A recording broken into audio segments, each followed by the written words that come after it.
Hello, everyone. Welcome into Yelling from the Couch. I'm Brent Humphreys. He's Gage Berdovich. And we've got a little bit of a different setup here as we're recording tonight. We're going to do the Week 3 NFL Pick'ems. Gage, how we doing here, man? You doing all right? I'm doing pretty good. Tough week for both of us, but at least your team got the win. Not a good showing for the Steelers overall, but we'll talk about that in a little bit.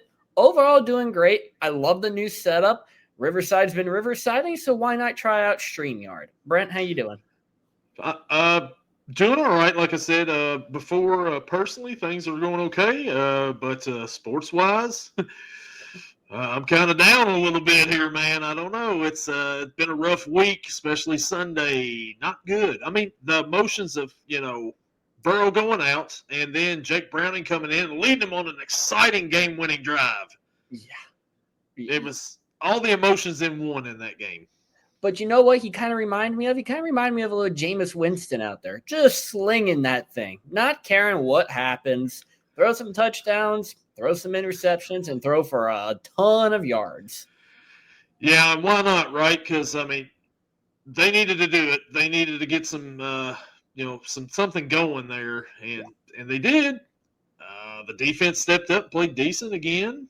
Not horrible, not great. I mean, you still give up 27 points to Jacksonville, but overall, not bad. Jake Browning, like you said, slinging it all over the place like Jameis, going out and making a great game-winning drive, though, at the end. I mean, he started, on the 10 with that game-winning drive, so they drove 90 yards down the field to win it. I was watching that. I was like, oh my God, like he's going to do it. Like, I know Brent's all over the place right now with the Burrow injury, but Browning might be the best backup in the NFL. I believe so, and me and Gordon kind of talked about it a little bit last night on the podcast. People were like, the Bengals need to trade for Kirk Cousins, or the Bengals need to trade for Jameis Winston, or the Bengals, he said Malik Willis, and I'm like, okay, listen. The best option for the Bengals right now at quarterback is Jake Browning because he's already there. He knows the system. He's a decent backup that if you have to go to him. You don't want him, running into the playoffs, but, out of the options right now, he gives the Bengals the best shot of winning right now that the Bengals realistically have. Yeah. And didn't they sign 2 quarterbacks today or yesterday to the practice squad as well? I don't know, man. Probably. I know Desmond Ridder signed with the Vikings earlier in the week, and it's like, oh, yeah, hey, of course he did. Yeah. I can't remember. They did sign somebody. I can't remember who it was. I believe Magic Mike White. Oh, yeah. Mike White. And Penn State legend Sean Clifford. Yeah, let's just hope Jake Browning doesn't get hurt at this point then, if that's what our options are. Mike White did have his greatest game against the Bengals a few years back for the Jets, but if that's your options, better hope Browning stays healthy at this point in time. And with that offensive line, the way they've been playing, there's no guarantee of that at all. Did the Bengals have an emergency quarterback like when Burrow was healthy? No. They did not. Yeah. So no wonder why they signed 2 quarterbacks because they're like, oh, we need some protection now. We need an emergency guy here too. We need a backup and an emergency now. But I mean, if you're going out there and signing, Sean Clifford, just sign one of us. We'll take the league minimum and just make it all incentive based. And I'll fill the water bottles if I have to. Yeah, no doubt about it. I mean, it's the same, like you said, if you're signing Sean Clifford, you might as well get any old body out there because it's going to be the same, no doubt. So, as we mentioned there, Joe Burrow is out for 3 months after having surgery on his toe. Gage, I don't know what's going on right now in the NFL, but turf toe is running wild. Like Brock Purdy had turf toe, and he's out 2 to 3 weeks or 2 to 5 weeks. Yeah. And it's like, okay. And then they're like, Burrow's got turf toe. And I'm like, cool, he's out 2 to 5 weeks. And later they're like, nope, psych. He tore a ligament. He's out 3 months. And it's like, what? Turf toe? Well, isn't this – I could be completely wrong.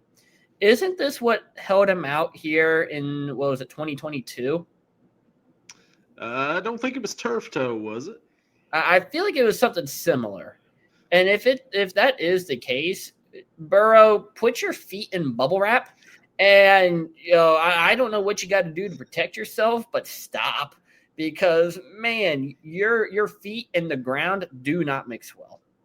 Gordon was telling me, he's like, so they were talking about Burrow's toe, and he's like, it was actually facing upward, instead of straight ahead. And I'm like, dude, why are we getting graphic on the podcast? I mean, there's no need for that. Nobody wants to hear that. No, like I have a very visual mind, and my mind, as you're saying that, just goes to probably the most gruesome thing I could imagine. So thanks a lot for that, Gordon, and thanks for relaying that to me. I really appreciate that.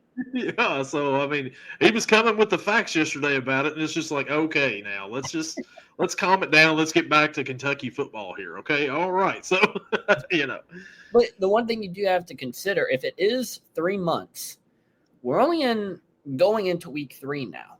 There is a chance he comes back by week 15, week 16, maybe week 17. If Jake Browning does enough to sneak Cincinnati into the playoffs, he'll be back for the playoffs. Will he be fully healthy? I don't know, but he'll be back. I remember looking at the schedule. I think it was the Ravens, the Browns, Cardinals, and Jets, maybe the last 4 weeks of the season. And he would come back for the Ravens game if it was exactly 3 months. Mm-hmm. And if Jake Browning can go, say 8-5 in that point in time, or 6-5 the rest of the way, the Bengals will be at 8-5, in pretty decent shape at that point in time. Yeah, that's a lot to ask, though. I mean, we're far away from that. We'll talk about the game here after a while that they've got coming up this week. But, it's not ideal, though. It's not an ideal situation at all. No, it's not ideal, and especially for the schedule that the Bengals have to endure. You got games against Baltimore. You got games against Pittsburgh. You got another game against Cleveland. We're playing the NFC North as well. So it's like, there's some tough matchups that Browning's going to have to go through and try to win. And there's no real guarantee gimme games. No, there's none of those on the schedule right now at all with Browning as quarterback. But he did find Jamar Chase quite a bit Sunday, and that's a big thing right there. That you want to find that guy. 14 catches, 100 and whatever yards. Yeah. Just throw it up to number 1. If you don't know anything else, just give it to him.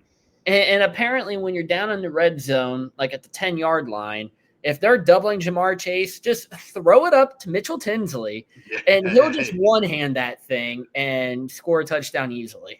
My guy, Mitchell Tinsley. I was on Mitchell Tinsley early in the preseason, and he comes by with that one-handed grab in the corner over there. Wow. I know what your excitement was. I called it, Mitchell freaking Tinsley. Let's go. I'm buying an 82 jersey right now. My guy.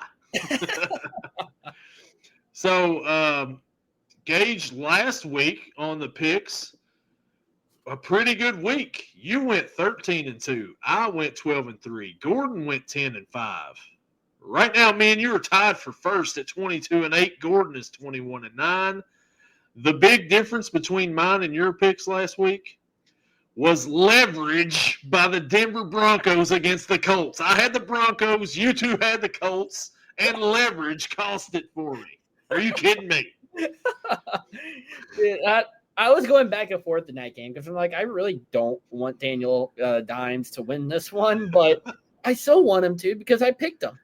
And then, I wasn't even watching the game. I see the Bleach Report thing come, and it's like Colts win on special teams flag. I was like, ooh, all right. And then it's leverage. I'm like, yeah, it's leverage, but was it really leverage? Like, it was kind of questionable at best. That first field goal from 60 was not close. No.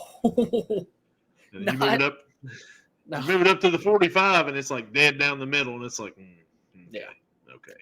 But I mean, if you want to talk about special teams blunders, right? Why not go to a certain game that I might have been watching for the most part? Definitely didn't turn it off with 3 minutes to go and did not see that Mason Rudolph came in. Kaleb Johnson, you got to know the rules. You have to know the rules. Even if you don't know the rules, that ball bounces over you. It hits you, but it hit him in the helmet. There's maybe a chance he didn't feel it because those helmets are pretty big. If it just grazes him, probably not going to feel it. You start jogging off the field. If you see everyone running behind you to go get the ball, maybe you should turn around. Yeah. Maybe, just maybe, you should turn around. This ain't college.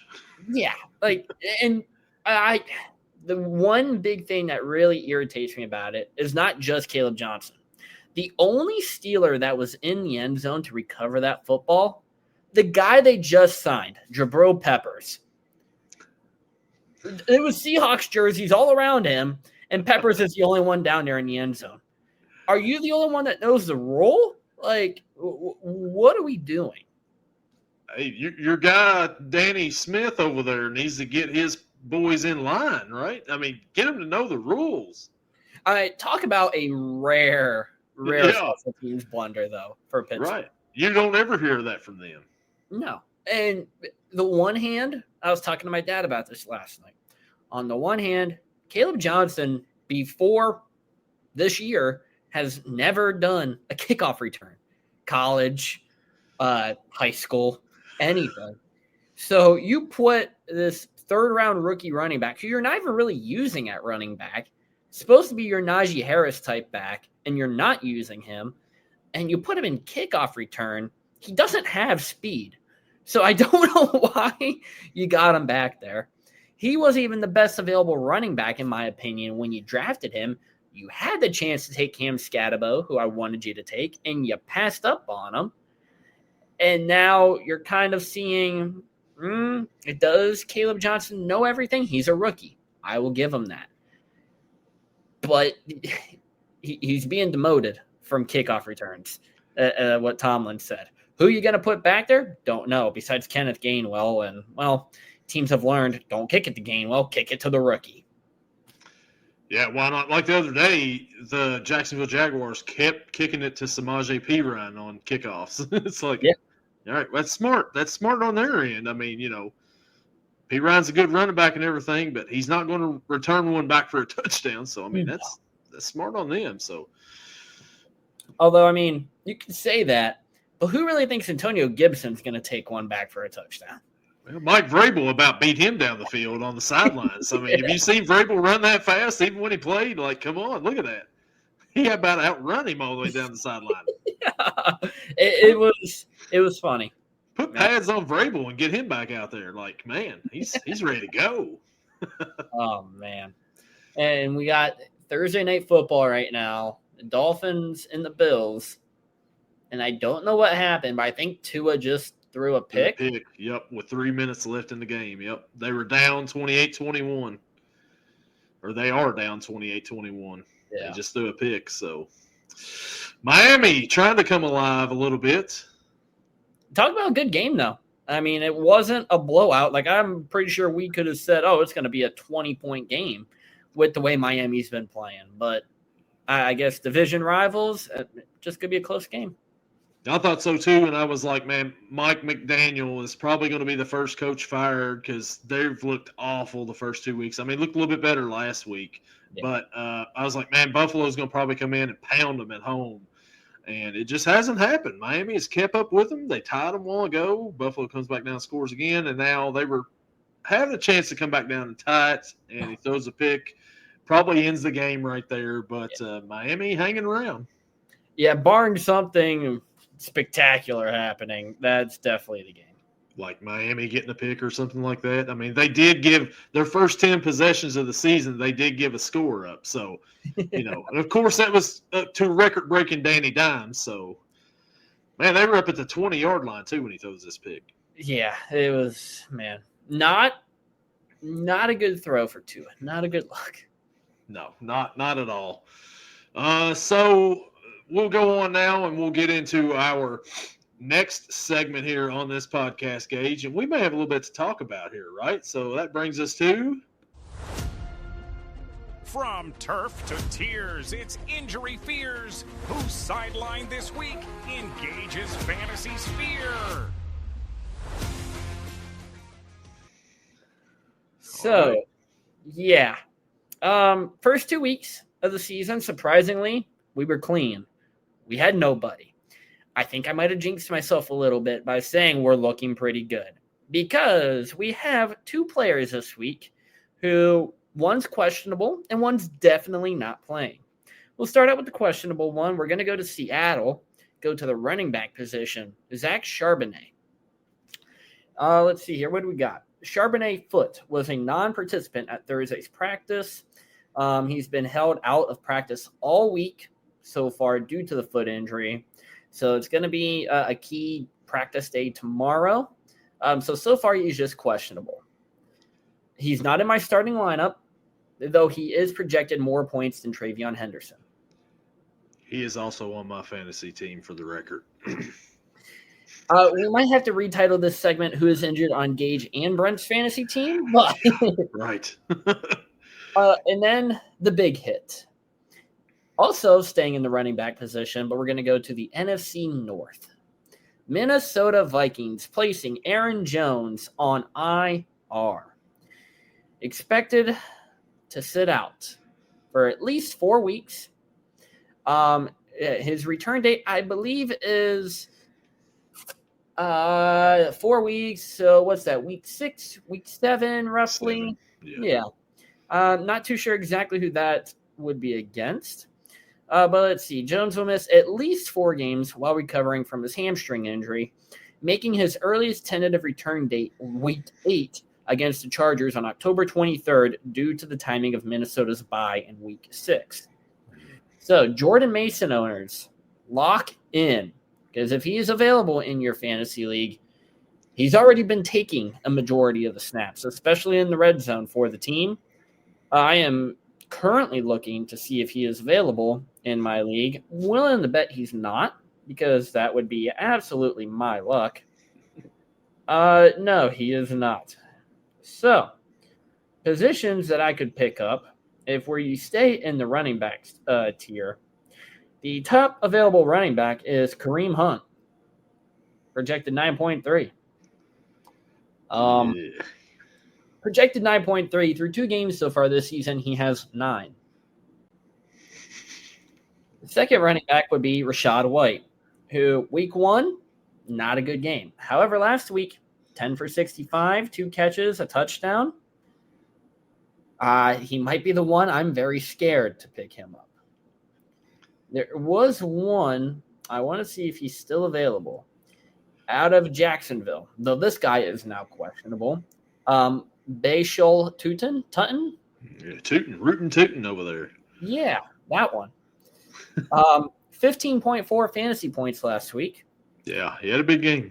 Yeah, 8 what we got? 8 rushing attempts, 42 yards, 2 catches, 32 yards, and a touchdown.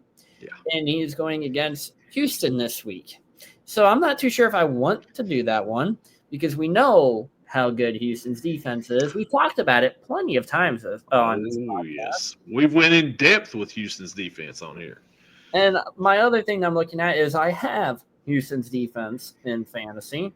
Why wouldn't you? Yeah, so I'm not too sure if I want to play with that one.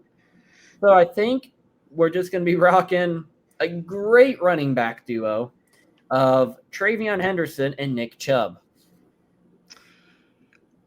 Ooh. Yeah. So, yeah. What a duo right there. Maybe a few years back. Well, Travion Henderson was not in the league yet, but yeah. Well, the only thing I'm looking at is the Steelers' run defense has been awful. So Travion Henderson might have himself a day. So we're starting to get some players here on this segment. I mean, we've been empty the last couple of weeks, and now it's starting to build. I feel it coming. I feel it coming on. This segment's going to pop for the rest of the season. I already know it. I am very afraid that this is what's going to happen. If it continues, This background that I have, I might just have to make a Photoshop background of everyone's face that gets hurt throughout the season and just keep adding on to it and see how much room we take up and when do we run out of space. Well, it's like the little thing that says it's got like on Facebook a little meme that says y'all still them boys, and it's got a picture of the quarterback that beat him, and then the next week it's got a picture of the other quarterback that beat him, and it's like all the way around. It's gonna be y'all injured, and it's gonna have like Aaron Jones over here.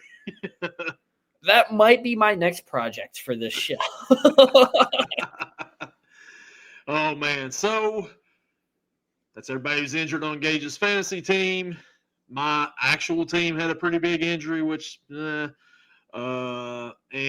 yeah, so injuries, man. It's football; it happens. So, I mean, you want to talk about actual football injuries? Alex Highsmith for us on the defense, questionable for this week with a hamstring, and we just lost an offensive lineman today to a torn ACL for the season. Yeah, yeah. So it's brutal, and we're only in week 2.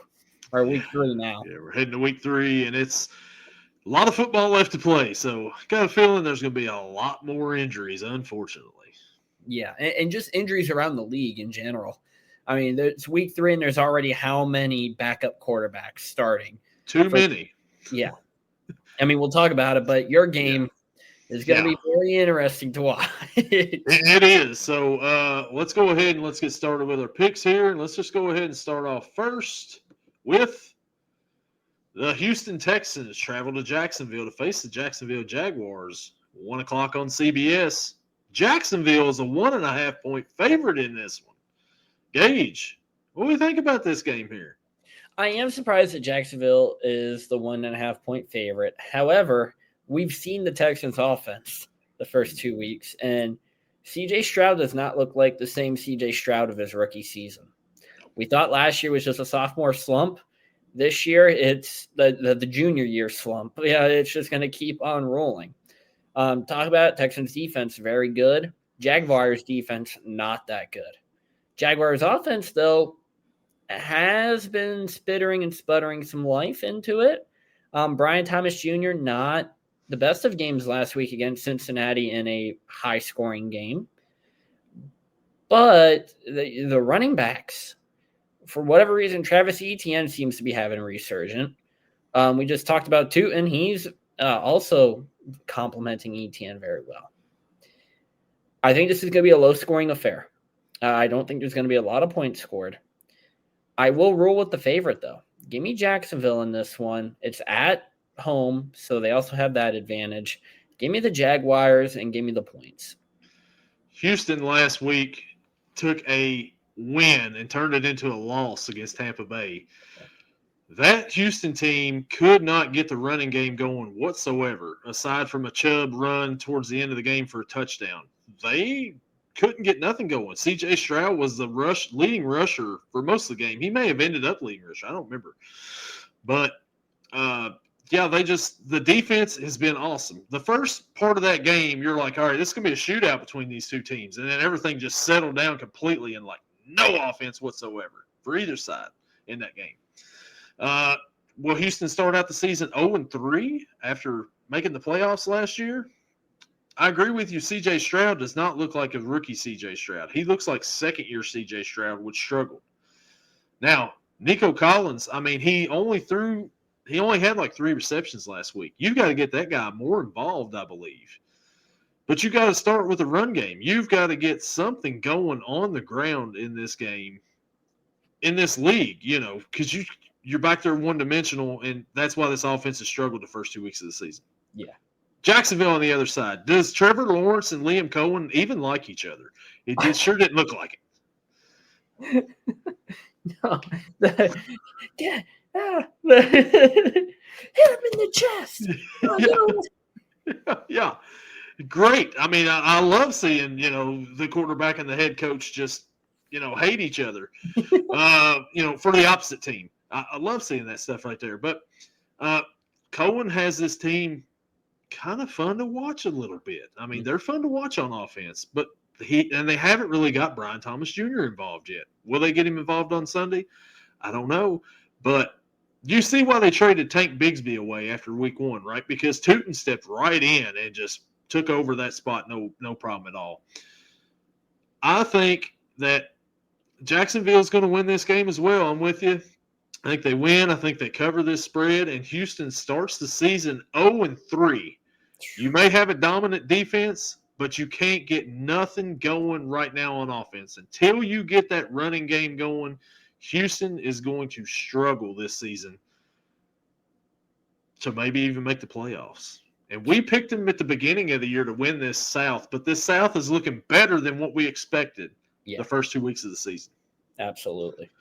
And I'll go ahead and bring up the other game while I get Gordon's pick here. I was totally slacking on Gordon's pick. So the next game we have the Los Angeles Rams travel to Philly to face the Philadelphia Eagles. 1 o'clock on Fox. Philly is only a 3.5-point favorite at home. Gage, surprised by that? And who you got?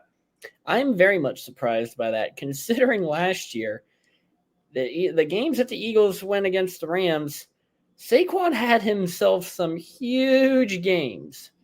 I think he's going to continue that one. I don't think they're going to get rolling in the passing game again. I think A.J. Brown's going to be very non-targeted again, not be a very good fantasy wide receiver, or just a decent wide receiver in general. The one thing I will be watching out for is how many times do the referees penalize the Eagles offensive line for false starts on the tush pushes, because that was a thing that brought up this week. I had never noticed it. I don't know how long they've been doing it. Have they been doing it the whole time? I don't know, but video came out this week of it happening. Refs or NFL sent out a memo saying that it's going to be watched more. We'll see how much that actually holds true. The Rams, they're the Rams. They're nothing special. They're not a high-powered team, but they're also not your bottom-of-the-basement team either.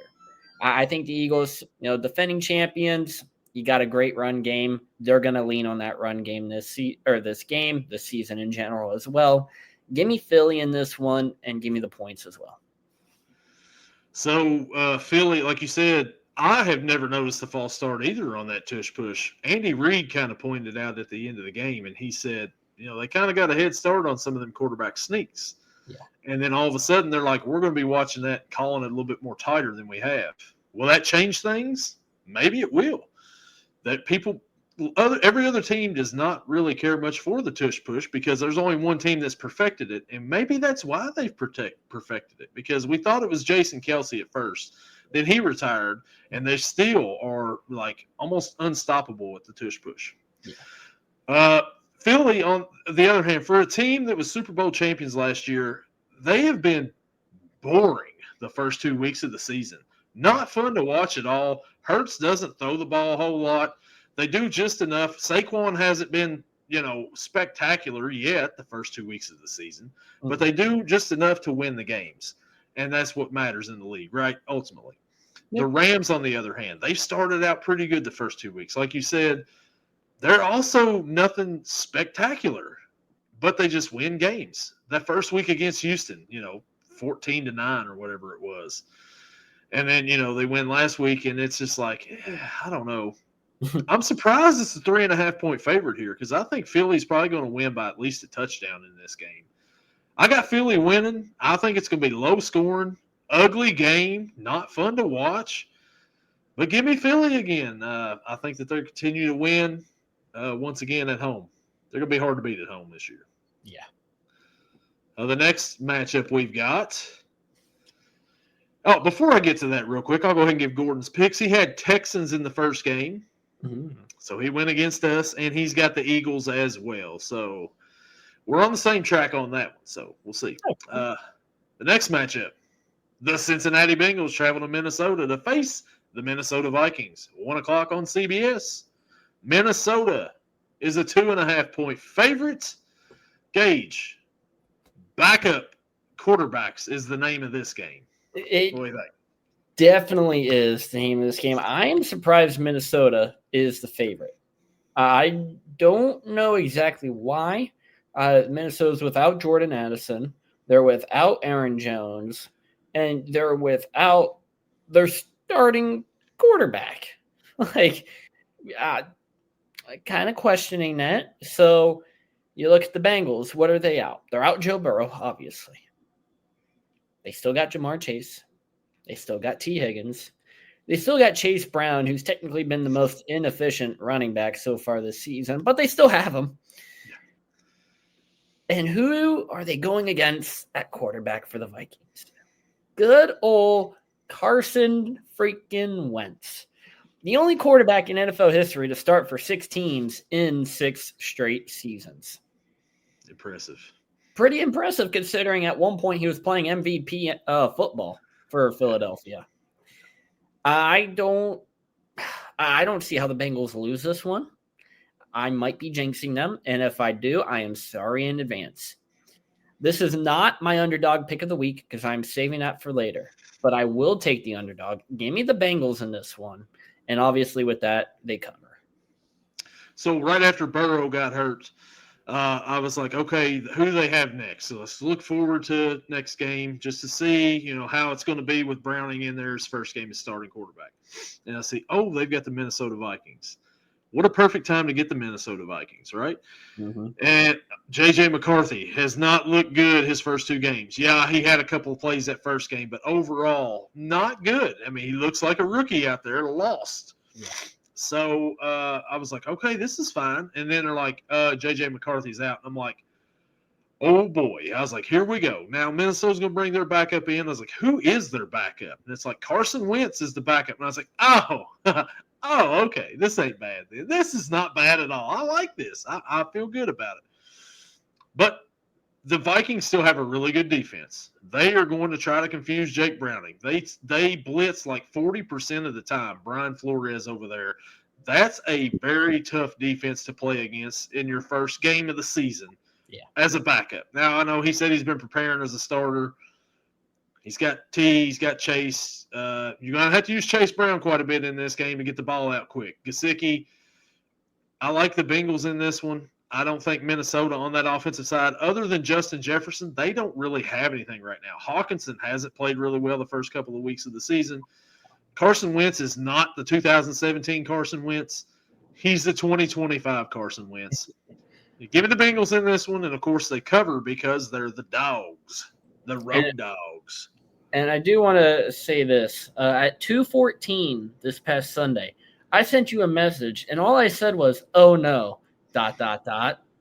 And then I get the response, I hate football. Hate everything about it.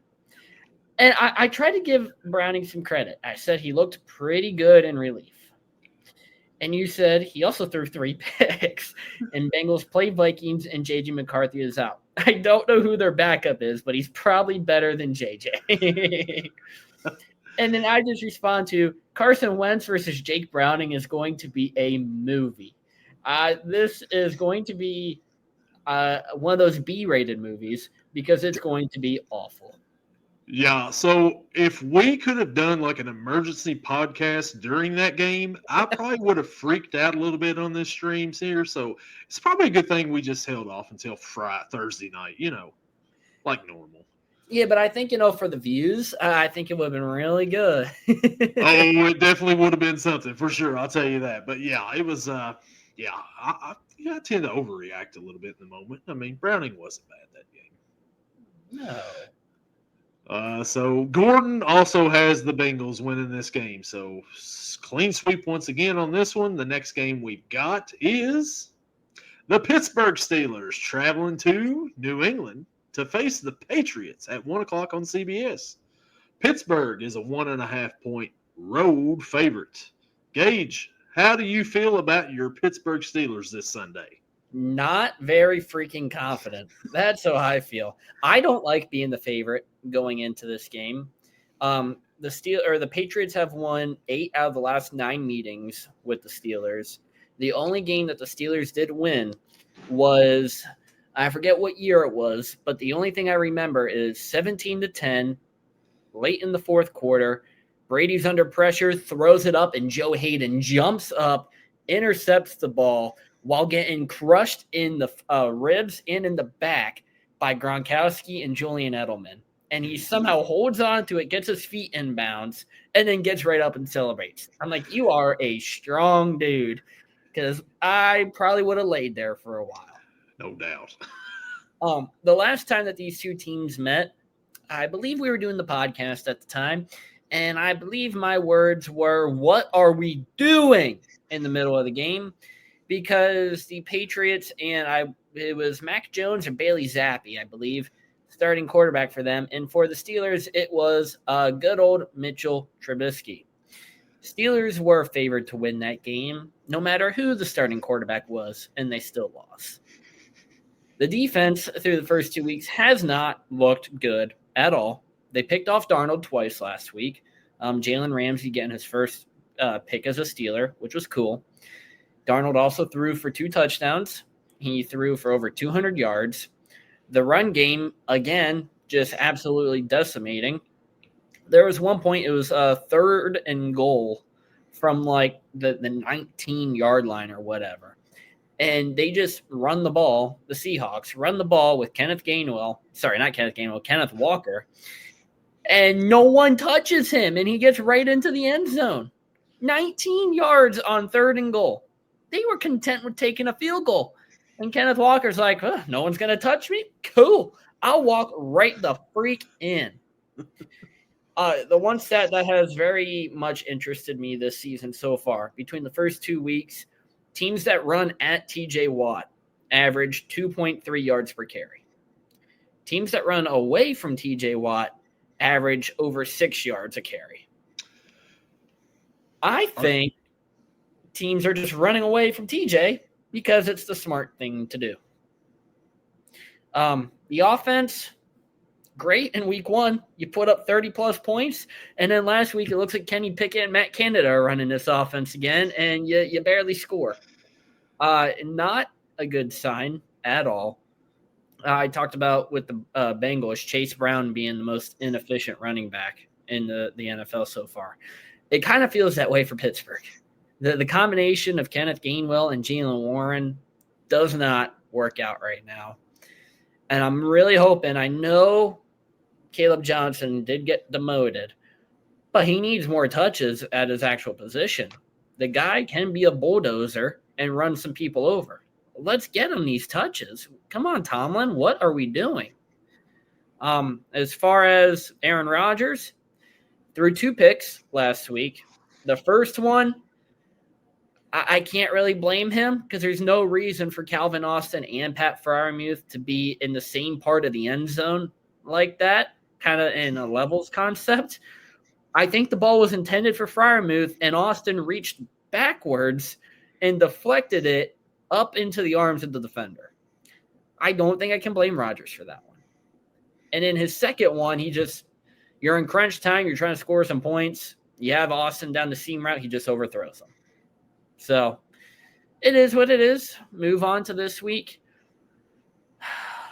I don't know. TreVeyon Henderson and Ramondre Stevenson, I think, are going to have a day against the Steelers defense, the way that they're playing. Passing-wise, Keyshawn Boutte had a nice touchdown last week for the Pats, but that was the only catch he had.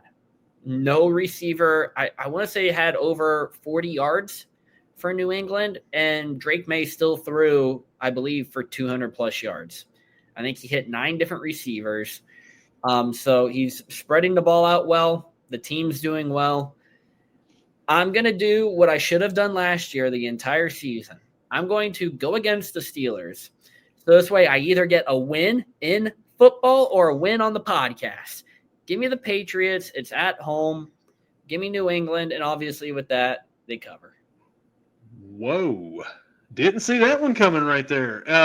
The Patriots last week were led in receiving by Stevenson at 88, which you're right. It wasn't a wide receiver that had over 40 yards. Yeah. It was the running back.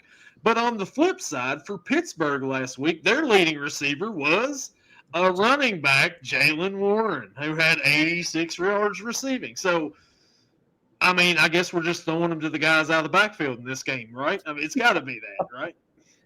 So the stat you mentioned about TJ Watt, are you trying to tell me that people should just run away from TJ Watt and it'll be better for him? That's the way it seems. For whatever reason, it's working. Gee, I wouldn't know why. It's almost like they have rookies at the other side or something. Yeah, I would probably run away from TJ Watt myself as well. So, I mean, it sounds like a pretty smart plan, actually. But, yeah, Travion Henderson, he may have a big game coming up this week. Will Aaron Rodgers get back on track? Like, he looked great the first week. The Patriots put up 33 last week against the Dolphins. You know, I mean, a crazy kick return there at the end. Pittsburgh kind of struggled at home. At home, they let Seattle and Sam Darnold come in, and Sam Darnold put up almost 300 against them in the air. DK Metcalf did not have that very good of a game, 20 yards against his old team. Mm-hmm. How's this game going to shake out on the road? You've got the Patriots winning and covering because, of course, I mean, you know, hey, they're the underdog. But I'm going to go with Pittsburgh in this one here. I think Pittsburgh wins this game. I think Pittsburgh covers. I think they look more like they did in week 1 than they did in week 2. And, of course, if I'm wrong on this one, then they're going on my Buccaneers list. Well, actually, no, they're not going on my Buccaneers. I've been pretty nice to the Buccaneers so far this year. So I'm going to take the Patriots in this one. I think they win. Or the Patriots. I'm taking Pittsburgh in this one. They win. You took the Patriots. Sorry. Gordon also says he picks the Steelers. So. But like I said, I'm just going against Pittsburgh. I'm hoping they win, but I'm going to get a win somewhere. It's either going to be on here or on my couch watching the football game at 1:00 Sunday afternoon. Either on the couch on the pod or on the couch watching the game. Either way, there's going to be a win happening here. So and a lot of yelling. A lot of yelling. Oh man, I'll tell you what, that was. Yeah, this past Sunday was definitely yelling from the couch. All right, so the next game we've got coming up, 1:00. The New York Jets travel to Tampa to face the Tampa Bay Buccaneers at 1:00 on Fox. Tampa Bay is a 6.5-point favorite at home. Former Pittsburgh quarterback Justin Fields is out. Gage, what do you think about this game here? It talked about backup quarterbacks earlier. Tyrod Taylor. Didn't know he was still in the league. Glad he still has his lungs. Yes. Tyrod Taylor starting for the Jets against the Buccaneers. Not a whole lot to say. Buccaneers are a good team, tough defense, and I think the offense is going to get back on track. Baker Mayfield, you still got him. Emeka Egbuka, Mike Evans, Rashad White in the backfield as well. Got his touchdown last week. I don't have much to say. Tyrod's just going to be chucking it up to Garrett Wilson, seeing what happens. Give me the Buccaneers, and 6.5, I think they easily cover. Yeah, Tampa Bay last week, a gutsy performance from Baker. Like I said, they looked like they were going to go up and down the field, and this is going to be a track meet, you know. And then things kind of settled down. Tampa Bay lost a couple of offensive linemen in that game who are still not going to be available for this game. And once that happened in that game, they kind of got to Baker quite a bit. Baker took some shots back there. He took one where, you know, looked like his ankle was hurt, and then he got up and he trash talked this guy. And then they come over again. They flips him over the next time running down there when he needed a much-needed first down. I know we like to trash Baker a little bit, but he is a gutsy player out there, and he's got some heart. So I'll give it to him there. Whether we like him or not, you know, former Browns, I guess we could put that in the past. But the Jets, on the other hand, Justin Fields is out. Tyrod Taylor is in. What are we doing here? Tyrod Taylor, he's still playing in the league. You've got all these options as the Jets. I don't even remember the last time Tyrod Taylor got in a ball game. It has been a few years, I believe. I couldn't even tell you what team. Was it Cleveland? Was that the last time he played? I may sound like an idiot right now, but I don't remember him playing a whole lot. I don't remember either. He might have gotten in a couple games last year if he was in with the Jets. Yeah, he did. You're right. He was the backup for Aaron Rodgers last year. He did get a few games in there, but yeah, it's not memorable. Not a memorable performance. So I think it's going to be more of the same this time. The Jets just aren't good. That defense hasn't been good this year like everybody thought they were going to be. And I think it continues this week, and Tampa Bay kind of takes advantage of them a little bit here. Bucky Irving, man, had some runs the other night that were just amazing. Like, guys are throwing shoulders into him. He's just bouncing off. You've got to wrap this guy up. He's not going to go down off of that. No. Yeah, I like Tampa to win this one. I think Tampa covers in this game right here. So give me Tampa Bay. And Gordon, you want to hear Gordon's pick on this one? He sent this to me before Justin Fields got out. He picked the Jets to win this one. He put on here, he said, yes, I picked the Jets to upset the Bucs. Have no idea why, except I don't expect that defense to be that bad 2 weeks in a row. I wonder if we were to ask him right now if he would change that pick. Well, he was like, you know what, Tyrod Taylor. He's like, he had some good years. I was like, yeah, he had some good years. I was like, that's been a while. Tyrod Taylor led, I believe, Buffalo to the playoffs when I was in middle school. That was probably about the extent of his good. Yeah, that 1 year he was real. I mean, he had a couple years in Buffalo where he was decent, but once the doctor punctured that lung, he hasn't been the same since. No. And who would be, right? Who would be? Isn't it just crazy though that story changed his career basically? Yeah, because he was the starting quarterback. He was going to be the starting quarterback. Yep. And then he got that, and he punctured that lung right before the Bengals game in the season opener in 2020. And Justin Herbert took over and never gave it back. No. So the next matchup we got, a 1 o'clock matchup, and it is the Atlanta Falcons traveling to Carolina to face the Carolina Panthers at 1 o'clock on Fox. The Falcons are a 5.5-point favorite on the road. Gage, what do you think about this matchup here? So I feel like the past couple weeks I have talked up Bryce Young, Tedero McMillan, and the entire Panthers team. However, I would just like to say that for the Panthers, at least on offense, Xavier Legette sucks. Yeah. Well, watching this guy, I thought last year, I was like, oh my gosh, he's going to turn into something good. He had 1 catch last week for -2 yards. 3 catches the week before for 10 yards. He has 4 catches for 8 yards so far through 2 weeks. How's this guy still on the team? Cut him. I don't care if who else do you got? Jatavion Sanders. He might be a tight end. Throw him out there, a wide receiver, and just say run it. Hunter Renfrow, yeah. He had a good game last week. I'm pretty sure. 2 touchdown catches. Yeah.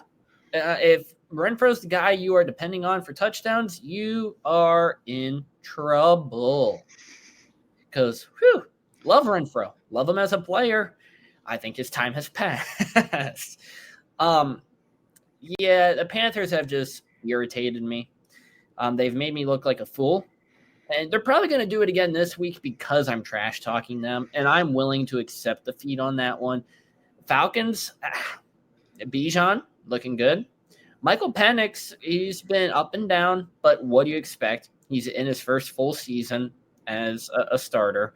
And maybe we get a little Kirk Cousins action going on soon. Maybe it's either in-game or maybe he gets traded. Maybe they cut him. But there's been a lot of rumors this week, especially where GMs think that he's done for and he's past his time. And frankly, I've been thinking that for a couple years now, and he's still been on an NFL roster. So what I think does not matter. So that's pretty cool.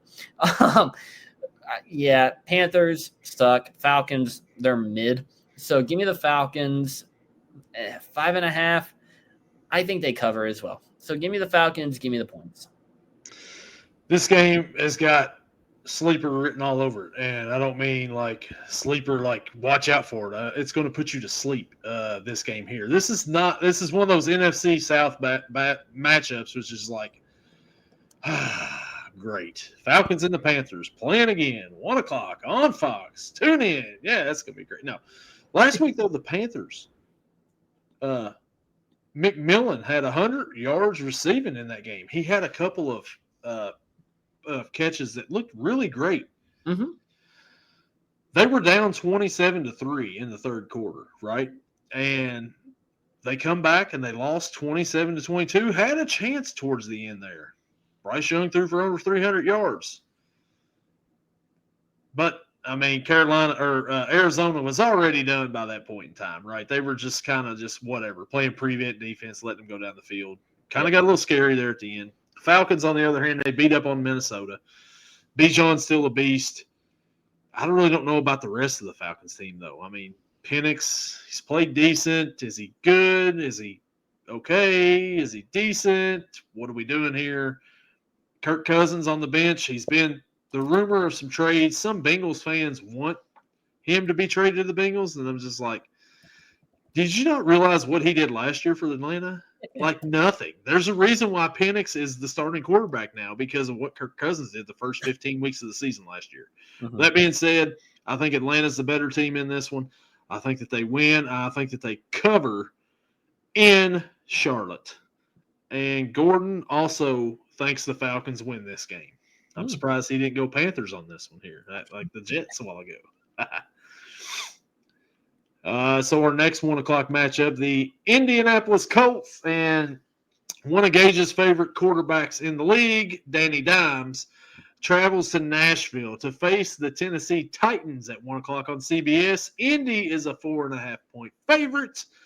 Gage, Danny Dimes out here making history. Do you like him this week as well? Well, like you said, making history. First 2 weeks of the NFL season, the Colts have not punted, not one bit. I right now would love to be the punter for the Indianapolis Colts. I know Pat McAfee would love to re-sign with the Indianapolis Colts right now to be their punter.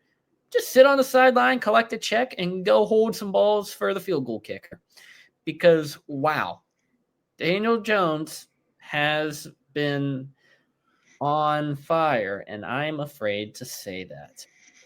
They're going against a team who Cam Ward, first touchdown of his NFL career last week, broke all the rules to get this touchdown.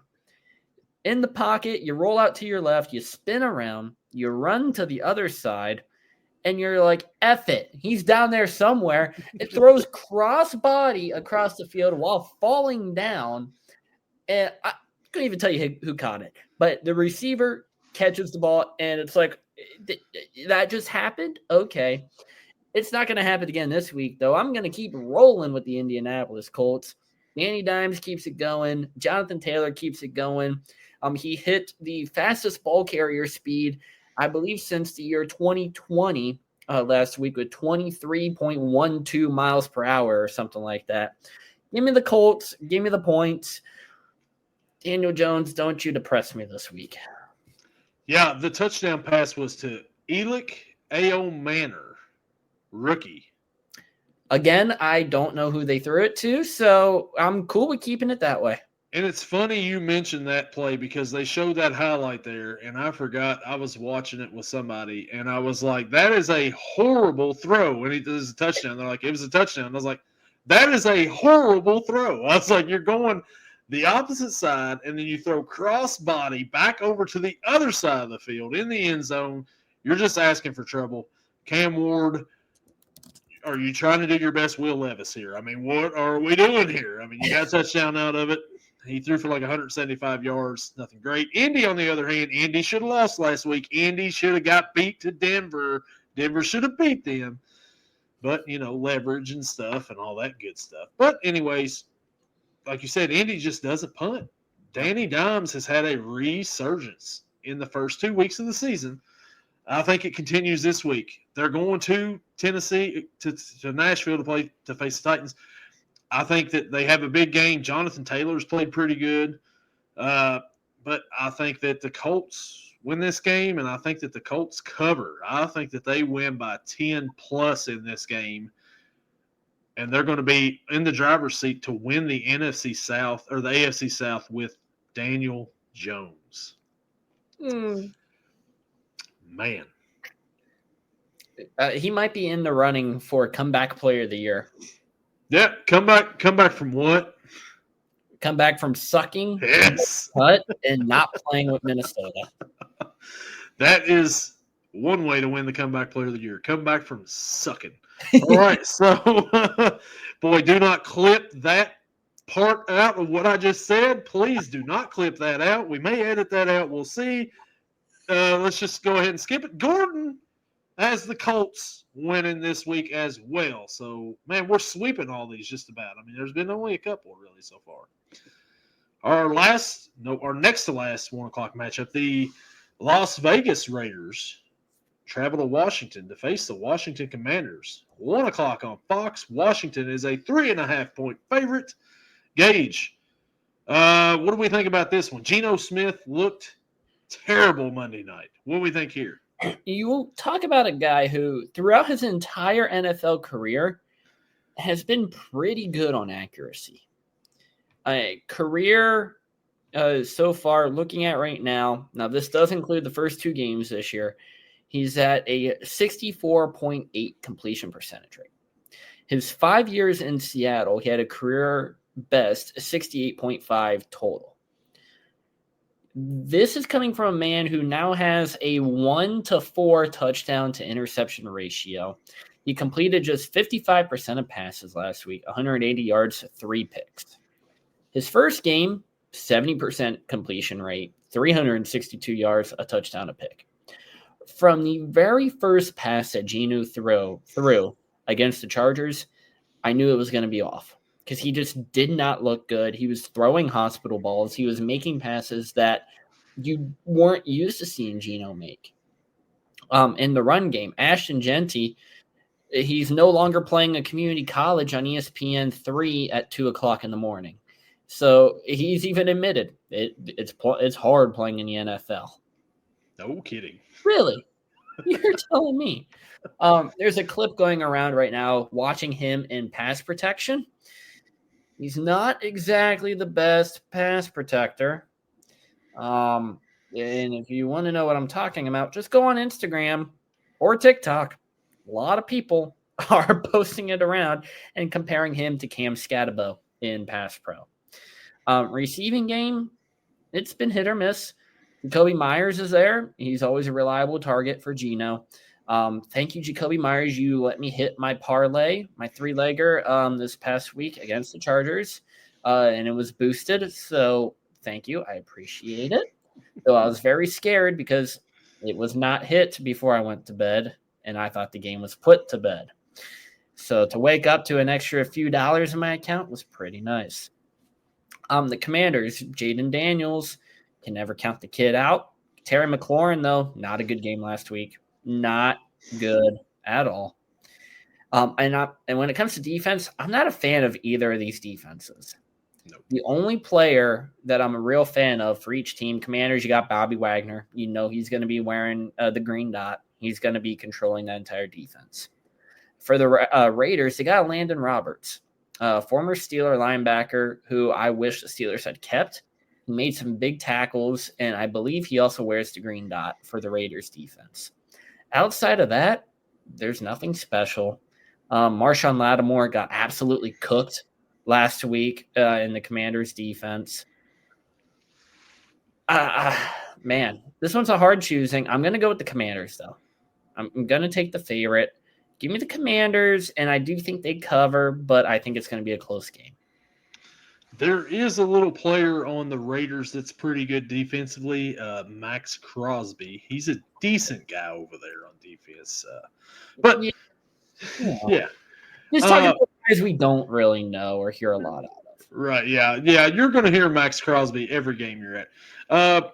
Brock Bowers didn't really have much of a big game. He had 5 catches, but he only had 38 yards. So they really kind of kept him in check, which the Chargers have a really good defense. That's what Harbaugh wants to play, and that's what he kind of did. They kind of just imposed their will on defense the other day against the Raiders. The Raiders come out in first week, and I believe we both probably picked the Patriots in week 1, I think, in that game, and they come out and they surprised us. Last week they kind of got knocked back down to reality a little bit. Which team is going to show up this week against the Commanders? We'll see. Week 1 or week 2. If it's week 1, yeah. The Commanders, on the other hand, they got beat down pretty good last week. I mean, not the scoring wise, but I mean that defense for Green Bay was all over Jaden Daniels and the rest of the Commanders. Yeah. Jaden Daniels, I believe he's questionable for this week. They said Marcus Mariota said that he'll be good to go if Daniels can't go. I would think that, Daniels will probably be ready to go. I mean, they played on Thursday night. They get an extra couple of days rest for him to play.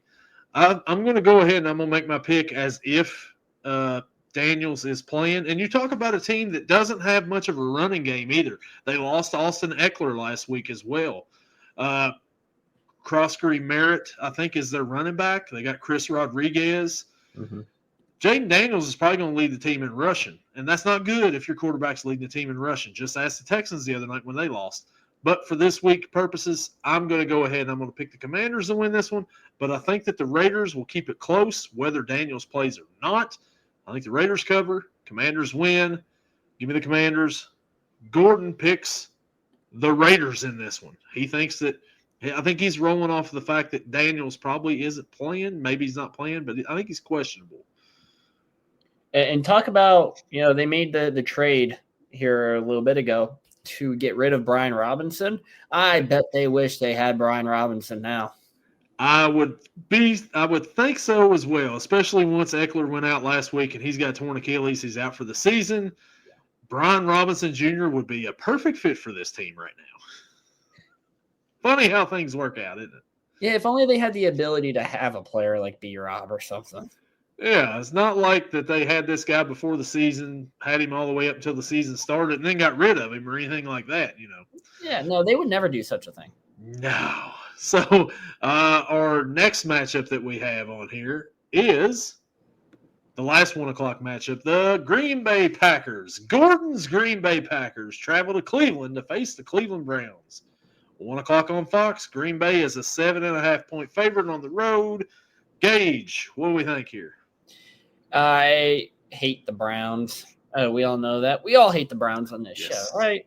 Yes. Packers-wise, the only big thing that I'm worried about now today, Tucker Kraft. Tweaked a knee during practice. Said he's good to go. He's questionable. He said he's good to go. He said he's good to go, but we'll see about that. Football players. Yeah. As far as the Browns are concerned, you still got Myles Garrett, which, hey, that's cool. That's awesome. You still got Myles Garrett. You got Joe Flacco. You feel confident? Because I don't. I don't feel confident at all in this team. But you go back to the Packers. Sorry, I thought you were going to say something. I was just going to say that Dylan Gabriel also got a little run last week in the game. So are we going to get a little Dylan Gabriel time this week? I don't know. I think if it's a blowout, sure, absolutely. Why not just throw him in there? But Flacco's still the starter. So I don't put Dylan Gabriel in early against this defense, though. I wouldn't do that. Just let Flacco take that. Yeah, let Flacco take the sack from Micah Parsons. Packers hand, Jordan Love has been pretty good so far. First couple weeks. I think he's going to continue. 7.5 is the line. I think that's close. I think the Packers win it, obviously, and I think they cover. I think it'll be about a 10-point game. I'm like with you on that totally. I think that it's going to be a 10-point game in this one here. Green Bay goes to Cleveland, and they dominate them there pretty much. Quinshon Judkins come in last week for Cleveland. If anybody's interested there, he got 61 yards. Hey, cool. But I think that, Parsons is just going to be in the backfield and meeting Joe Flacco quite a bit Sunday. And that's where I was like, I probably wouldn't even – Gabriel just sit out till next week, or something like that. But I don't think it's going to be a blowout as much. That Packers defense is really good. That offense, they're pretty decent too. Mm-hmm. Love's played decent. Josh Jacobs over on that side. Tucker Kraft has been like the leading receiver and has been awesome. If he plays, which he said he's good to go, but who knows? I like Green Bay to win this one. I'm with you. I think they win by about 10. Gordon, if you want to guess, who would you think he has? He's got Cleveland. He says Packers, of course. So I'm like, man, you got to feel pretty good. Your team is like looking like Super Bowl contenders. And I said, and my team cannot keep a healthy quarterback. No, but like we said, you got a good quarterback in the backup. The next matchup we're going to head to is the 405 slate. And this one should be a good one right here. Mm-hmm. The Denver Broncos travel to L.A. to face the L.A. Chargers. On CBS, L.A. is a 2.5-point favorite. Gage, what do we think about this AFC West matchup here? Excuse me. Broncos, Chargers, Justin Herbert has been pretty good. He's been maybe a top 5 quarterback so far.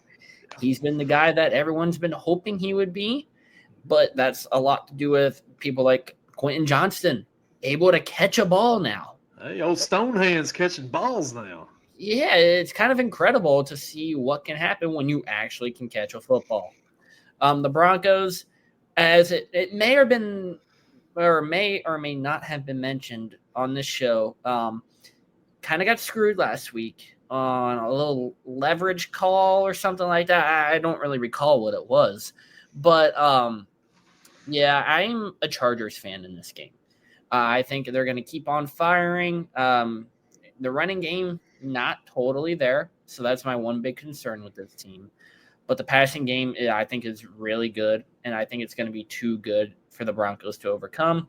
Give me the Chargers. Give me the points. I almost said Bo Picks already. Bo Nix so far this season. I kind of said at the beginning of the season, I think he'll have a sophomore surge, but it's looking more like a sophomore slump. Mm-hmm. He's not looked good. Him and Sean Payton were arguing on the sideline this past Sunday as well during that game. I don't know. These quarterbacks, man, they're not getting along with their head coaches, and I'm here for it. But Denver defense kind of let them down a little bit last week. But then again, they were going against the great Danny Dimes. So, I mean, I give them a little bit of a pass there. The Chargers, on the other hand, they're winning games. They beat the Chiefs the week before. Last week they beat the Raiders. Really didn't have to do a whole lot in that game offensively. And they really didn't. Justin Herbert led the team in rushing with 31 yards. That's really not a good sign because Harbaugh really wants to run the ball more and play defense. But if your quarterback is your leading rusher, you might have some things to work on there rushing-wise. But I think the Chargers also win this game. It's at home, which, I mean, Denver may have more fans there than the Chargers do because do we really know any LA Chargers fans? I mean, there's not many. There's not many at all. But give me the Chargers. I think the Chargers cover, and Gordon also has the Chargers in this one.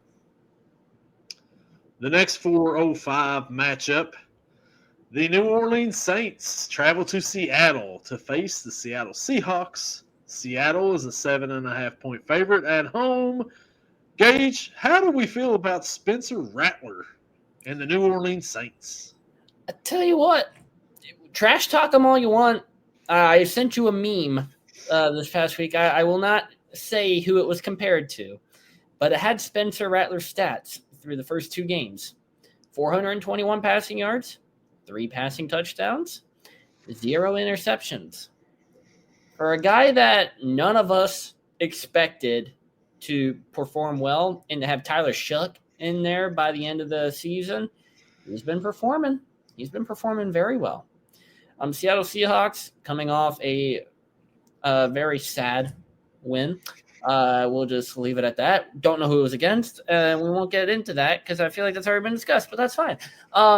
Sam Darnold, though, the one big knock on his game, he is susceptible to turning the ball over. He showed it last week. He showed it his entire career, even in Minnesota last year when he was very good. I think, teams double Jackson Smith and Jigba. You make other guys get involved, like a Torrey Horton, who scored his first NFL touchdown last week on the opening drive in Pittsburgh. What? Who said that? And then you shut down Kenneth Gainwell. Zach Charbonnet is questionable, so there's a good chance he won't play, so you may not have to worry about him. The Saints, you still got Rashid Shaheed, and Rattler's been using Shaheed quite often, which is very nice, even though he sits on my bench on fantasy. And then you got Alvin Kamara, who's still going to be Alvin Kamara. Chris Olave as well in there. This might be a biased pick. This might be a hatred pick after last week. But this will be the game where we use the underdog pick of the week. Give me the New Orleans Saints to go into Seattle and take down those birds. 7.5-point underdogs. Doesn't matter. Give me the Saints. Spencer Rattler. It is your time, my friend. Whoa. The underdog pick of the week, you're using the Saints going to the Legion of Boom up there and the 12th man and taking out the Seattle Seahawks. I didn't expect that one to come. Spencer Rattler last week, like you said, he's looked decent. We've picked on him and picked on him and picked on him, and for good reason.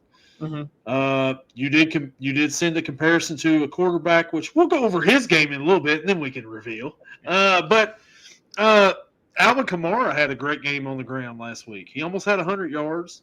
They finally got Juwan Johnson, involved a little bit. Chris Olave led the team. Your boy Shaheed got a touchdown. Saints didn't look too bad last week against the Niners. Seattle, on the other hand, they beat a certain team on the road, a big road win for them. Sam Darnold looked pretty decent. Like you said, he could still turn the ball over a little bit. Also, I mean, did Pittsburgh blitz him any this past Sunday? They did a little bit, and a couple times that they did, he was able to hit Jackson Smith and Jigba on a quick slant and a quick in route. So, really didn't matter. So, what you're saying is he's learned a little bit from last year, because once they blitzed him last year, he was like freaking out. Yeah. So I was like, that should be the key for it. But, I mean, maybe he's improving a little bit. I think Seattle wins this game, and I think Seattle wins by a touchdown. Give me a Saints cover, barely, but give me a Seattle win at home. And Gordon also has the Seattle Seahawks winning this one. So you guys aren't riding with me for the underdog pick of the week. No, we can't go with you on that underdog pick of the week there. So it's not happening on that one. The next matchup, 4:25 on Fox, the Arizona Cardinals face the San Francisco 49ers. San Francisco's a 2.5-point favorite. Gage, NFC West matchup here. Mac Jones, Kyler Murray. What are we thinking? I feel like last week when we were talking about the Niners game against the Saints, we kind of made fun of Mac Jones a little bit. Mm-hmm. What's he do? He goes out, completes 66% of his passes, 279 yards, 3 touchdowns against a formidably awful Saints defense, who I'm really hoping steps it up this week. So we got Mac Jones, Kyler Murray, and I talked about it last week. Arguably the best tight end in the league is in Arizona with Trey McBride. Now, once the Cardinals scored, 27 points last week, they stopped using him. You almost let the Panthers get back into it. Hello, use your people. Marvin Harrison Jr., we're still, it's his week. It's his week. We always say it. It's his week. The 49ers, you got not a lot to work with. You got Mac Jones back there. 279 passing yards, but I feel like 80 or 90 of those were check downs to Christian McCaffrey, because he, again, was a heavy part of this offense. San Francisco, 2.5-point favorite. As much as I like the Cardinals, I got to go with the favorite. It's in San Francisco.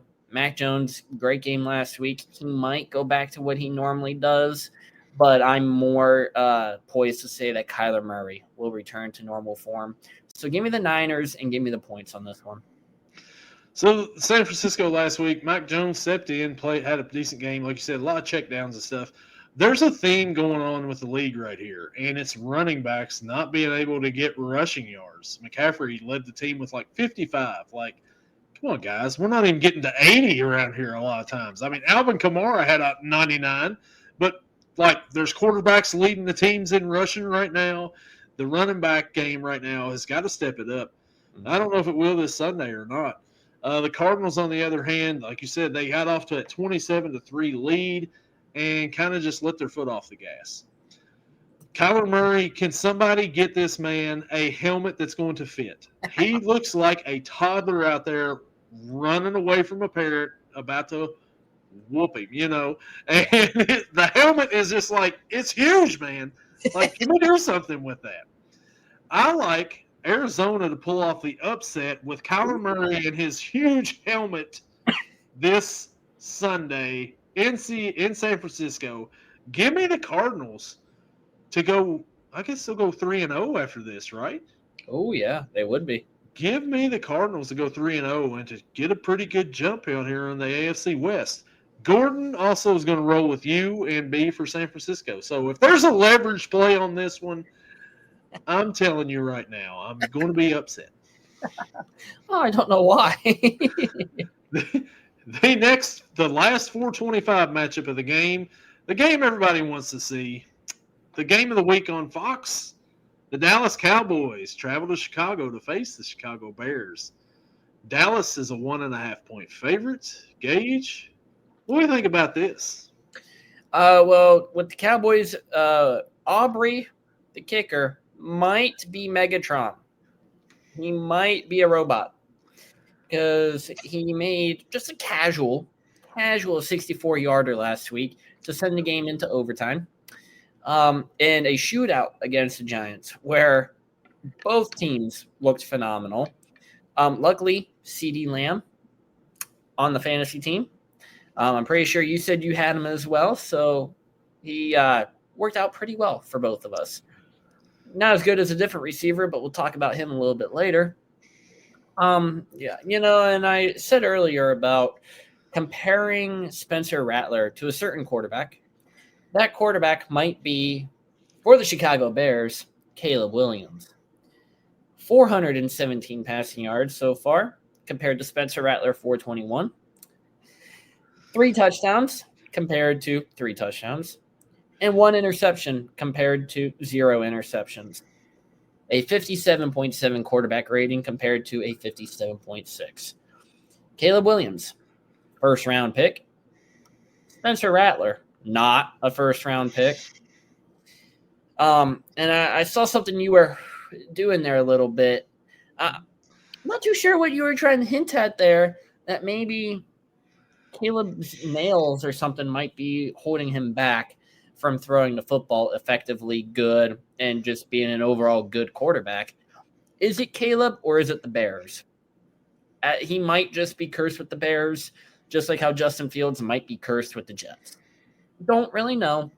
But I expect the Cowboys offense, especially to do what they did last week, just come out firing on all cylinders, get the run game going with Javonte, get the passing game going with CeeDee and Dak. And I think the Cowboys will win this pretty handedly. I'm surprised it's a 1.5 spread. Give me the Cowboys, and I am absolutely hammering the points. So you said, could it be Caleb? Could it be the Bears? Well, let's look at it this way. Keenan Allen goes to the Bears for a season. Not good. Goes back to the Chargers. Looks like Keenan Allen once again. Yeah. So I think it might be the Bears. I don't know. They got thumped last week by the Lions, 52-21. That was kind of a statement game, I believe, for Dan Campbell the week before when the Packers shut him down. And then, hey, maybe it was your offensive coordinator. And he's like, yeah, well, maybe we'll beat down my offensive coordinator here and prove you all wrong a little bit. So the Cowboys last week had the most exciting game in the NFL in week 2. I will say it, them and the Giants, old Moonball Wilson over there, Dak Prescott just trading blows back and forth. Brandon Aubrey with a 64-yard field goal to send that thing into overtime. 19 seconds left in the fourth quarter, and they get it into range. Just get it just a little bit past the 50 and here in his range. And that's what they did. Kicked it. Gordon said it would have been good for 75. I can't argue with that. The Cowboys, Javonte Williams. We have kind of mocked Javonte Williams on this podcast here a little bit. In the first 2 weeks, he has shut us up. Yeah. Played pretty well. 97 rushing yards last week against a pretty good front for the New York Giants. Maybe the Cowboys got a pretty good offense here. I mean, if they had an edge rusher or somebody like that could sack the quarterback and get after the quarterback a little bit, I mean, like, that would probably help them out pretty good. I don't know where they could get a guy like that or if they would ever be able to get a guy like that. But they don't have him. Kenny Clark, I believe, got a sack last week. So, hey, there's that. I like Dallas to win this one in Chicago as well. Give me the Cowboys, and, of course, the Cowboys will cover this one. Gordon, yeah. Excuse me. Go ahead. Gordon has the Cowgirls, as he puts on here. You talk about the Cowboys potentially with an edge rusher. I feel like if they traded like 2 first-round draft picks and maybe throw in Kenny Clark, because I think it would work, trade them to Green Bay and get Micah Parsons. I think that would be a trade to help this organization. You know what? That sounds silly, Gage. You know what I'm saying? You're trying to put that trade in on Madden, and they're going to say that that's not going to work. You know what I'm saying? Yeah, but as we know, Madden and real life are not the same, and that sometimes trades just don't equal out in real life and in the video game to the point to where it looks at you and it's like, what are you trying to – are you dumb? Like, what's going on? But you know what's weird, though, about that whole thing? Like, they didn't pay Parsons, but ever since then they're paying offensive linemen. They paid Deron Bland. They're giving these contracts out to everybody else. It's kind of like Jerry Jones, like, yeah, I could have paid Micah, but I didn't want to. Kind of a big middle finger up to him and saying, how you feel now? Yeah. So, speaking of the Cowboys game last week, for whatever reason, the Sunday night game this week, the Kansas City Chiefs travel to Jersey to face the New York Giants, 8:20 on NBC. Kansas City's a 6.5-point favorite. Kansas City is 0-2 on the season. Gage, can Kansas City get their first win of the season on the road? It depends what version of the Giants team shows up. If last week's Giants shows up, the Chiefs move to 0-3. If week 1 Giants shows up, the Chiefs get their first win of the season. Russell Wilson with arguably probably the best game of his career last week against the Cowboys. Throwing, 450 yards? Yeah. I don't even know how many touchdowns. 3, 4, maybe 5. Who knows at this point. And 1 costly interception. But let's be honest, that interception came at a point to where the game should not have gone to overtime. That interception should not have existed. Brandon Aubrey is not human, but the Giants were doing what they had done all game. Throw that moon ball up, and either Malik Neighbors or who's the other one? Wandale Robinson, Kentucky Wildcat. Yeah, Wandale or Malik Neighbors is going to come down with it. Russ just threw it up, and I don't think his receiver knew that it was coming his way. Because if you watch the replay, he doesn't keep running.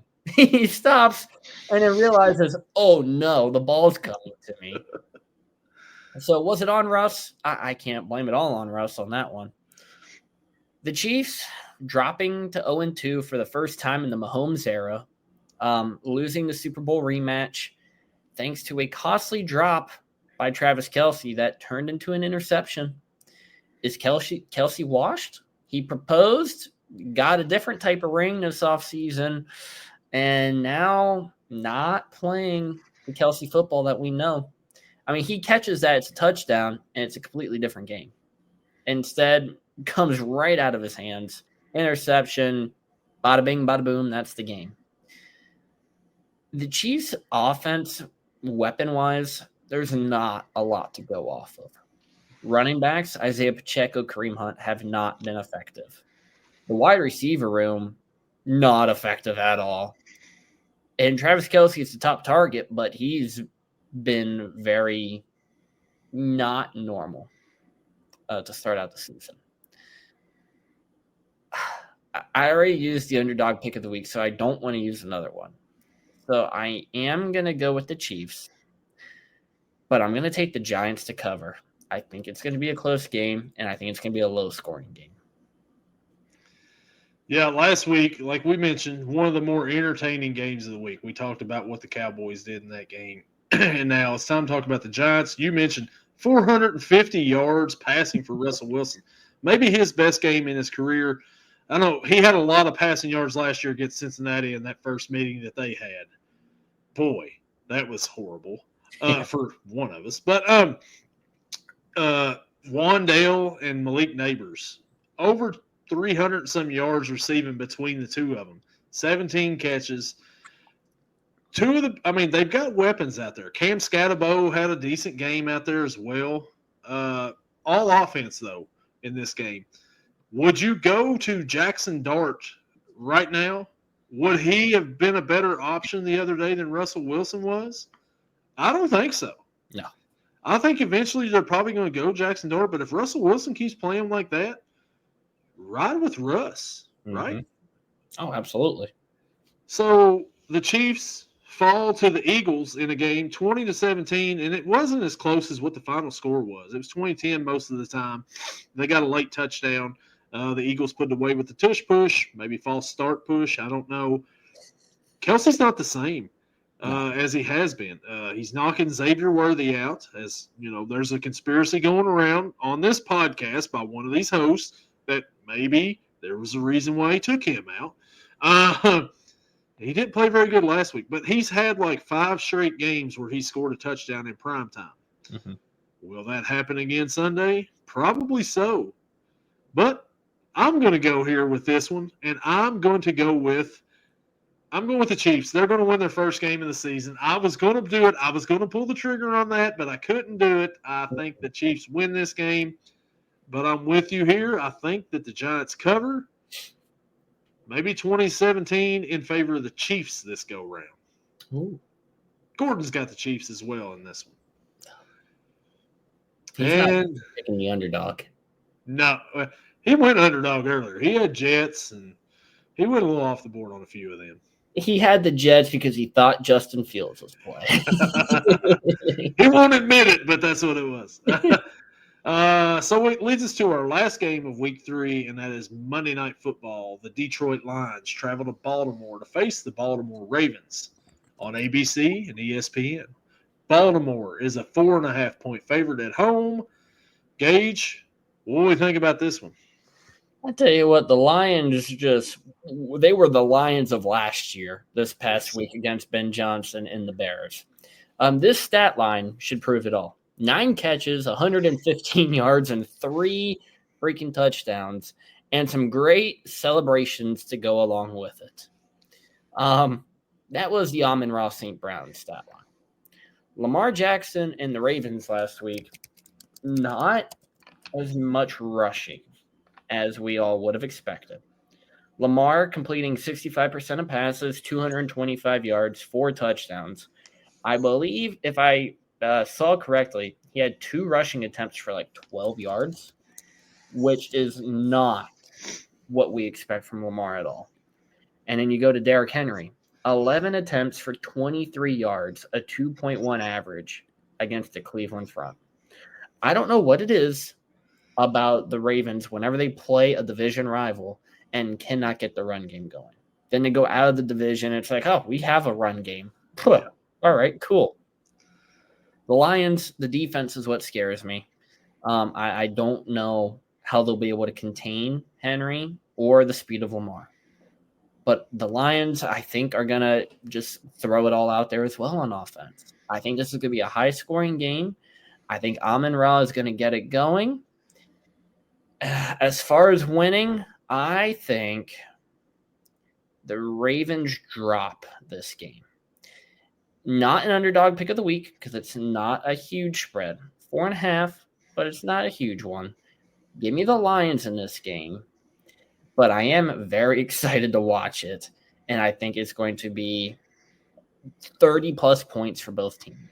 So give me the Lions and obviously give me the points. I don't know if this is a Ravens hate pick here or whatnot, but I'm also going to go with the Lions in this one. I think the Lions cover because they're the underdog in this one. The Lions looked really good last week. The week before, they didn't look very good against Green Bay. But Green Bay's defense, I think, is pretty elite this season, especially since getting Micah Parsons. Yeah. I don't think Baltimore's is that elite, though. I mean, look at week 1 and the meltdown that they had. As you said, the running game wasn't much last week. They beat Cleveland down, but they couldn't get a running game going. Seems to be a theme here with this week, everything we've talked about with the running game. Not much running game going on.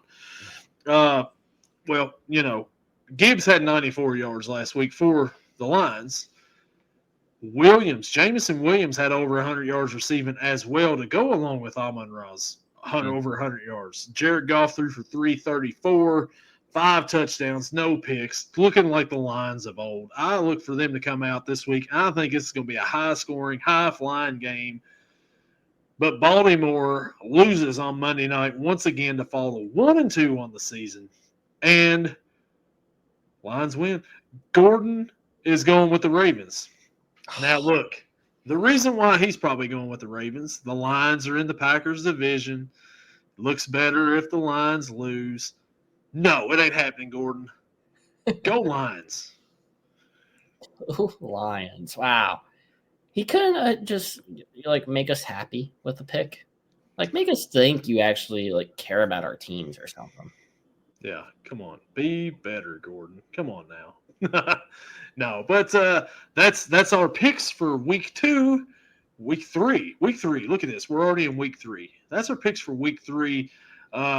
Gage, what game are you looking most forward to besides Pittsburgh? And you might not even be looking forward to that because I'm not really looking forward to the Bengals game, to be honest with you. Yeah, I'm going to be honest. That's going to be a lot of heartburn, a lot of yelling. My neighbors might come over and knock on the door, tell me to turn the TV down, tell me to shut up. And you know what? I probably won't blame them. Game I'm excited for, the game we just talked about, Ravens-Lions. Like I said, I expect it to be high scoring, 30-plus points for both teams, maybe talking in the 40s for both. Don't really know. But, yeah, I'll go with that game. Yeah, I'm going to go with that game as well. That's the one that it's on Monday night. Monday night sometimes has a good game, sometimes hit and miss, Sunday night, I don't know what they're thinking on Sunday night. I don't know. I think it'll be better, though, than what we're kind of giving it, we're not giving it as much credit as what I think it could be. I think it could be an entertaining game, especially if that last week's Giants come out and play. Yeah. But, I'm going Lions-Ravens for that one. So that's the game I'm most looking forward to as well. And, hey, I'm also looking forward to the Saints picking up their first win and my underdog pick also coming true again. We can all dream. Everybody here can have a dream on this. And, some people pick the Jets. Some people pick the Saints. Others stay safe and pick the Lions as their underdog pick. So, hey, we'll see how it all shakes out. Some people don't even give a real underdog pick of the week. Oh, I don't know who that would be on this show. You wait. Next week, I'm going to be like Tyrod Taylor. Gordon was right, and I'm rolling with him. Well, Gage, you got anything else to add on the rest of the show here? Week 3 and new setting, new setup. Kind of like it. We'll see how it goes. Yeah, excited to move on forward with it. For those of us, not watching the video version, you can't see everything that we got going on, so you have no idea we're in a new setup. Yeah. But if you want to check it out, head over to YouTube, like, comment, subscribe, hit the bell if you feel like it, and let us flood your algorithm with all of our football content that we have on the YouTubes. Yeah, and if you want to see all these graphics that we got on here now, hey, we've got a ticker at the bottom of this thing. Check us out on YouTube. And if not, it's cool. You can still listen to us on Spotify, Apple, iHeart, Amazon, anywhere you get your podcasts, as it says on the ticker right on the screen right now. You can see that if you're on YouTube. But if not, it's still cool. So that'll do it for us this week in week 3, and I'm ready for some football, even though it's Yeah, not looking forward to it, but we'll get through it, and we'll be back next week for week 4. Yeah, and we'll see if we can still stay pretty close, which we should be. We had a lot of same picks again this week, but there's a few that could make a difference, that can make or break us. We'll see how it shakes out. I'm just looking forward to going 15-0 this week. Here we go. Like I said, we can all dream. And that's all it'll be, is a dream. And we'll see you all next week. Later.